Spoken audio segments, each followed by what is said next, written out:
और कहते हैं कि जगन्नाथपुरी में वैसे तो एकादशी का पालन हम लोग नहीं करते, क्योंकि जगन्नाथपुरी में एकादशी जी को उल्टा लटका के रखा गया है। जो एकादशी का पालन करता है जगन्नाथपुरी में, उसको उल्टा पाप लग जाता है। तो कहता है स्कंद पुराण में एकादशी के दिन हमें कंठ तक पाना चाहिए, वो भी महाप्रसाद, बाहर का कुछ नहीं। एकादशी के दिन सिर्फ महाप्रसाद पाना चाहिए हमें जगन्नाथ जी का। अगर महाप्रसाद के अलावा हम बाहर का आइसक्रीम, छोले कुलचे ये सब पाएंगे तो हमारा एकादशी टूट जाएगा। इसलिए एकादशी के दिन जगन्नाथपुरी में सिर्फ इतना तक महाप्रसाद पाना चाहिए।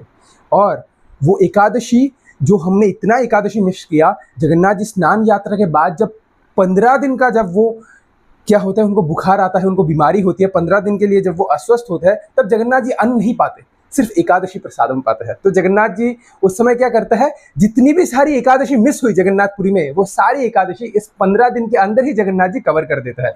तो कहा गया है शास्त्रों के अनुसार, क्योंकि जगन्नाथपुरी जो पुरी धाम के वासी है वो लोग एकादशी का पालन नहीं करते, क्योंकि जगन्नाथ जी खाने वाले भगवान हैं, उनको सिर्फ चाहिए और इसी में ही आनंद है। ये महाप्रसाद खा के ही हम भगवत धाम जा सकते हैं।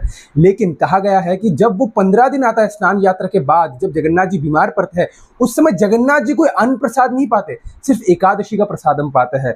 लाइट खाना खाते हैं, जूसेस खाएंगे, थोड़ा थोड़ा खाएंगे। तो जितने भी सारे जगन्नाथ जी के भक्त जो लोग पुरी में रहते हैं, उनको भी ये 15 दिन कोई भी अन्न नहीं पाना चाहिए, सारे लाइट प्रसादम पाना चाहिए, जैसे कि जगन्नाथ जी पा रहे हैं। सारे एकादशी फूड पानी चाहिए। अगर ऐसा पाएंगे तो वो 15 दिन में जितनी भी सारी एकादशी मिस हो गई थी ना, सारी एकादशी कवर हो जाएगी और सबको एकादशी का फल पूर्णता मिलेगा। इसलिए जो लोग पुरी के निवासी है, जो लोग जगन्नाथ जी से प्रेम करते हैं, ये 15 दिन जगन्नाथ जी कुछ नहीं पाएंगे।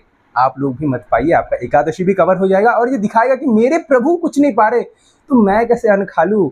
मेरे को मेरे प्रभु से बहुत प्रेम है, तो मेरे प्रभु क्योंकि अन्न नहीं पा रहे तो मैं भी अन्न नहीं पाऊंगा। मेरे प्रभु सादा भोजन पा रहे हैं ना, मैं भी सादा भोजन पाऊंगा। मेरे प्रभु एकादशी का पालन कर रहे हैं ना 15 दिन, मैं भी एकादशी का पालन करूंगा। फिर रथ यात्रा के दिन आप लोग खूब सारा भोजन पाइए और जगन्नाथ जी को भी पवाइए। जय जगन्नाथ, हरे कृष्णा।